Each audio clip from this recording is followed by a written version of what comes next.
आज हम लोग जो है मिडवाइफरी का आगे का जो है हम लोगों ने पीछे कर लिया था 100 क्वेश्चंस तक। अब उसके आगे हम लोग आज करने वाले हैं, ठीक है। तो अगर आप भी जो है बीटीएससी का एएनएम जीएनएम वैकेंसी की फुल तैयारी करना चाहते हैं, फुल सिलेबस वाइज पढ़ना चाहते हैं, तो आप हमारे मंजिल है ज्वाइन कर सकते हैं। मंजिल बैच को ज्वाइन करने में आप लोगों को क्या क्या मिलेगा, तो देखिए मंजिल बैच में आप लोगों को live classes, daily live classes मिलेगा। अगर लाइव क्लास किसी भी कारण से छूट जाता है तो रिकॉर्डिंग क्लासेस उसके मिलेंगे। कंप्लीट पीडीएफ नोट्स मिलेगा, प्रीवियस ईयर का क्वेश्चंस, और इसी कोर्स में आप लोगों का मॉक टेस्ट भी अवेलेबल रहेगा, ठीक है। तो इस कोर्स का फ़ी कितना है, तो टोटल फ़ी जो है 299, सिर्फ और सिर्फ 299 में आप लोगों को इतना कुछ मिल रहा है, ठीक है। तो बैच ज्वाइन कैसे करना है, तो बैच ज्वाइन करने के लिए आप लोगों को प्ले स्टोर पे जाना है और प्ले स्टोर पे Rathore education point app download करना है, ठीक है। और वहाँ जाके ऐप डाउनलोड करके वहाँ से आप लोग मंजिल बैच को जो है परचेस कर सकते हैं। और अगर बैच को ज्वाइन करने में कोई भी दिक्कत आ रही हो तो आप लोग जो हैं क्या बोलते हैं, दिए गए इस नंबर पे आप लोग कॉल करके और अधिक जानकारी ले सकते हैं, कोई भी हेल्प ले सकते हैं, इस नंबर पे आप लोग कॉल कर सकते हैं, ठीक है। तो चलिए आज के क्लास को स्टार्ट करते हैं। तो आज का हमारा पहला क्वेश्चन है कि what is the minimum weight gain recommended during pregnancy for a normal BMI women. सामान्य बीएमआई वाली महिला के लिए गर्भावस्था के दौरान न्यूनतम वजन बढ़ने की सिफारिश कितनी होती है। ये इससे रिलेटेड हमने क्वेश्चन प्रीवियस क्लास में किया था। 5 से 7 केजी, 7 से 9 केजी, 9 से 11 केजी, 11 से 16 केजी। तो कितना जो है नॉर्मल बीएमआई वुमेन के लिए वेट गेन कितना जो है नॉर्मल है, मिनिमम है, तो वो है 11 से 16 केजी। 11 से 16 केजी जो है मिनिमम नॉर्मल बीएमआई वुमेन के लिए वेट गेन इतना होना ही चाहिए। अब हमारा अगला क्वेश्चन है कि what is the first line drug for postpartum haemorrhage. प्रसवोत्तर रक्तस्राव के लिए पहली पंक्ति की दवा कौन सी है। ये भी हमने किया था। Magnesium sulphate, oxytocin, misoprostol, ergometrine. तो कौन सा जो है पहली पंक्ति की दवा है, सबसे पहले क्या देना चाहिए, तो वो है ऑक्सीटोसिन। ऑक्सीटोसिन जो है पीपीएच का फर्स्ट लाइन ड्रग है, ठीक है। फर्स्ट लाइन ड्रग कहा जाता है फॉर पोस्टपार्टम हेमरेज के लिए। अब हमारा नेक्स्ट क्वेश्चन है कि shoulder dystocia is best managed by which manoeuvre. Shoulder dystocia का सबसे अच्छा प्रबंधन किस विधि से किया जाता है। मैक रॉबर्ट्स मैन्योवर, लियोपोल्ड्स मैन्योवर, म्यूक्रेशियोस स्मेलीवेट मैन्योवर और बाई मैनुअल कॉम्प्रेशन। तो इसमें क्या होता है कि जो बच्चा होता है उसका जो है सिर जो है ऊपर की ओर हो जाता है और कंधा में जो है शोल्डर डिस्टोसिया होता है, ठीक है। ऊपर की ओर उसका सिर हो जाता है, कंधा हो जाता है और पीछे की ओर उसका पैर वैर हो जाता है। तो उसे किस से विधि से जो है प्रबंधन किया जाता है, तो वो है मैक रॉबर्ट्स मैन्योवर के हिसाब से शोल्डर डिस्टोसिया को बेस्ट मैनेज किया जा सकता है।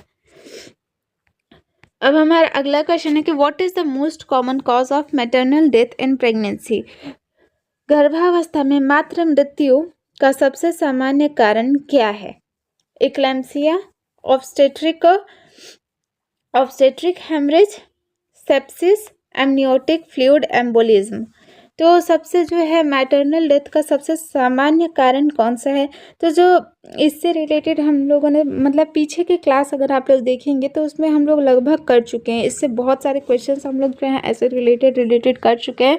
तो क्या था हमारा मैटरनल डेथ का सबसे नॉर्मल कारण, तो वो है ऑब्स्टेट्रिक हेमरेज, प्रसूति रक्तस्राव, जो कि मतलब क्या बोलते हैं डिलीवरी के बाद जो रक्तस्राव स्टार्ट हो जाता है तो उसे ऑब्स्टेट्रिक हेमरेज कहा जाता है, जो कि एक नॉर्मल रीज़न होता है मैटरनल डेथ का। अब हमारा नेक्स्ट क्वेश्चन है कि what is the normal range of amniotic fluid index in pregnancy. गर्भावस्था में एमनियोटिक इंडेक्स का सामान्य मान कितना होता है। 2 से 5 सेंटीमीटर, 5 से 10 सेंटीमीटर, 8 से 18 सेंटीमीटर, 20 से 25 सेंटीमीटर। तो नॉर्मल रेंज क्या होता है एमनियोटिक फ्लूइड इंडेक्स का प्रेगनेंसी में, तो वो होता है 8 से 18 सेंटीमीटर जो है नॉर्मल इंडेक्स होता है, ठीक है। अब हमारा अगला क्वेश्चन है कि which condition is characterised with severe itching during pregnancy. गर्भावस्था के दौरान गंभीर खुजली किस स्थिति की विशेषता है। Gestational diabetes, preeclampsia, intrahepatic cholestasis of pregnancy, hydramnios. तो ये किस चीज़ की जो है, किसी किसी को आप लोगों ने देखा होगा उन्हें बहुत ज़्यादा ईचिंग होता है, खुजली होती है प्रेगनेंसी के दौरान। तो ये किस स्थिति को दर्शाता है, तो वो है इंट्राहेपेटिक कोलेस्टेसिस ऑफ प्रेगनेंसी को, गर्भावस्था में अत्यधिक कोलेस्टेसिस जो है इसके का जब जिसको ज़्यादा खुजली होती है उनका इंट्राहेपेटिक कोलेस्टेसिस होता है प्रेगनेंसी के दौरान। अब हमारा नेक्स्ट क्वेश्चन है कि which type of anaemia is most common in pregnancy. गर्भावस्था में सबसे सामान्य प्रकार की एनीमिया कौन सा है? Iron deficiency anaemia, sickle cell anaemia, megaloblastic anaemia, aplastic anaemia. तो इनमें से कौन सा एनीमिया जो है प्रेगनेंसी के दौरान नॉर्मली जो है देखने को मिलता है और ये नॉर्मल है? तो कौन सा होगा? सबको लगभग पता ही होगा, आयरन डेफिशिएंसी एनीमिया, क्योंकि खून की कमी होती है, ठीक है, आयरन की कमी हो जाती है विमेन के अंदर, तो वो आयरन डेफिशिएंसी एनीमिया ज़्यादातर जो है प्रेगनेंसी के दौरान देखने को मिलती है। अब हमारा अगला क्वेश्चन है कि what is the first reflex developed in a newborn. नवजात में सबसे पहले विकसित होने वाला परावर्तक कौन सा है? Moro reflex, sucking reflex, routing reflex, Babinski reflex. तो सबसे पहला क्या देखने को मिलता है न्यूबॉर्न के अंदर? तो सबसे पहला जो रिफ्लेक्स डेवलप होता है वो है रूटिंग रिफ्लेक्स। रूटिंग रिफ्लेक्स जो है सबसे पहले डेवलप होता है, ठीक है। अब हमारा नेक्स्ट क्वेश्चन है कि what is the normal respiratory rate of a newborn. नवजात शिशु की सामान्य श्वसन दर क्या होती है? 20 से 30 ब्रीथ्स पर मिनट, 30 से 40 ब्रीथ्स पर मिनट, 40 से 60 ब्रीथ्स पर मिनट, 60 से 8 ब्रीथ्स पर मिनट। तो जो नवजात शिशु होती हैं उनके सामान्य श्वसन दर कितना होता है? तो 40 से 60 ब्रीथ्स पर मिनट जो है नॉर्मल रेस्पिरेटरी रेट होता है न्यूबॉर्न में।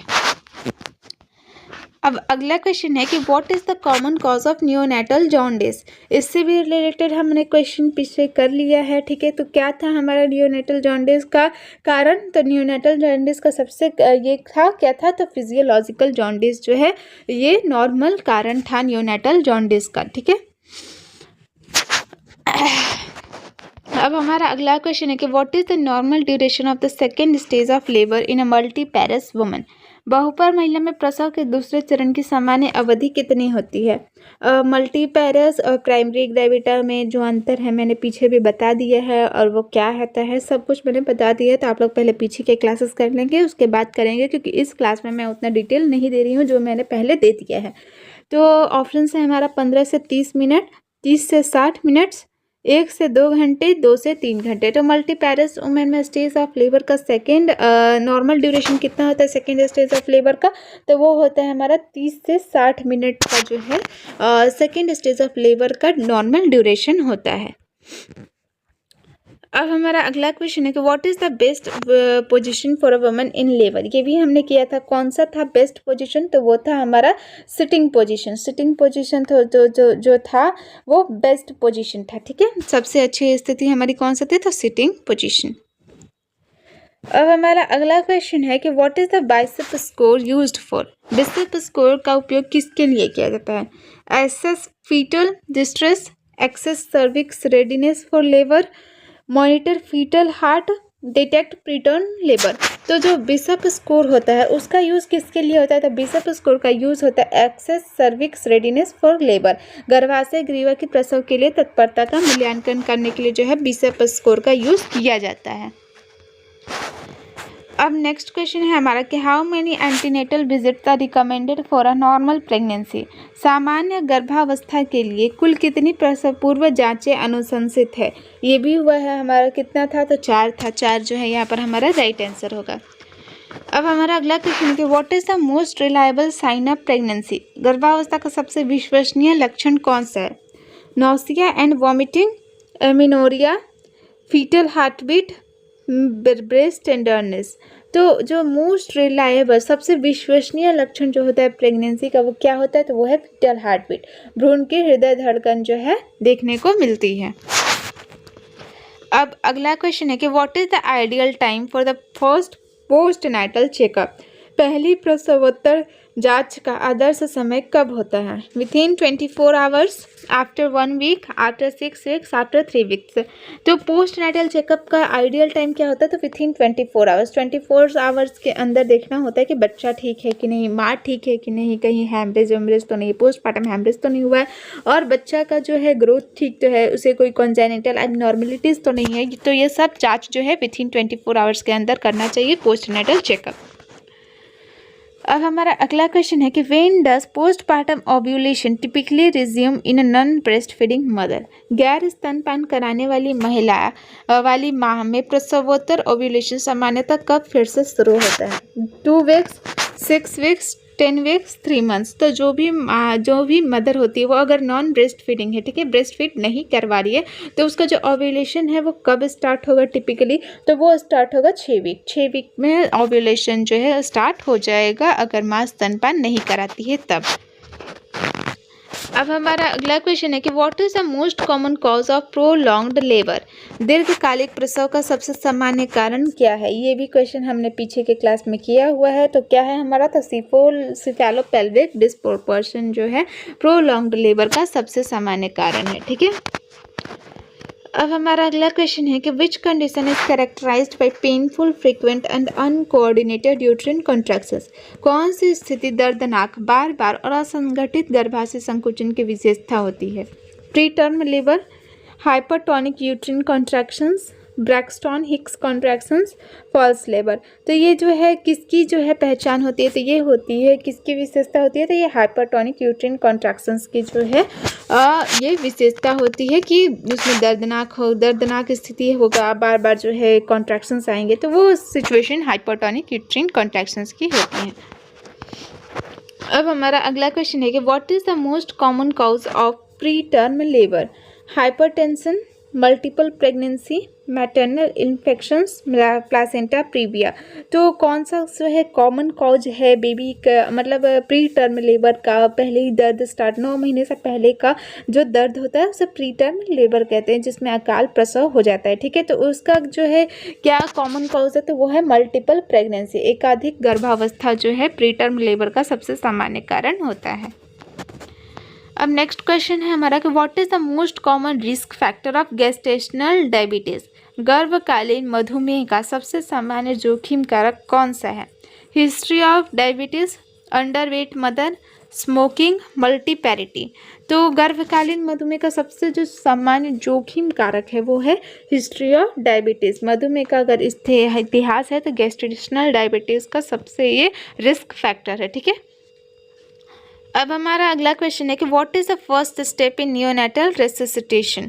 अब ये भी जो है हमने पीछे कर लिया है। क्या होता है? सबसे पहला जो है स्टेप होता है नियोनेटल को पुनर्जीवित करने का। तो वो क्या होता है? तो वो होता है स्टिमुलेटिंग द बेबी, बच्चे को उत्तेजित करना। वो हाथों से जो है बच्चे को ये किया जाता है, रब किया जाता है, ये उसके ये को सीने को ऐसे ऐसे उठाया जाता है। तो वो स्टिमुलेटिंग द बेबी जो है सबसे पहला जो है स्टेप होता है नियोनेटल रेसिसिटेशन का।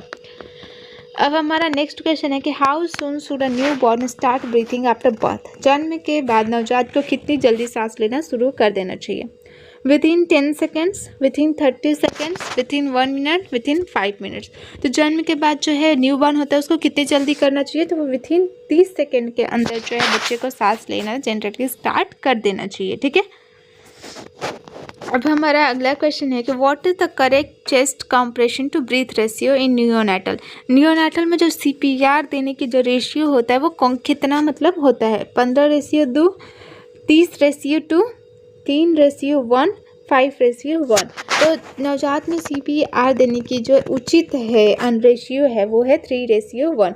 3:1 जो है एक आइडियल रेशियो होता है नियोनेटल में CPR देने का। अब हमारा आज का लास्ट क्वेश्चन है कि what is the ideal temperature of a delivery room for a new born?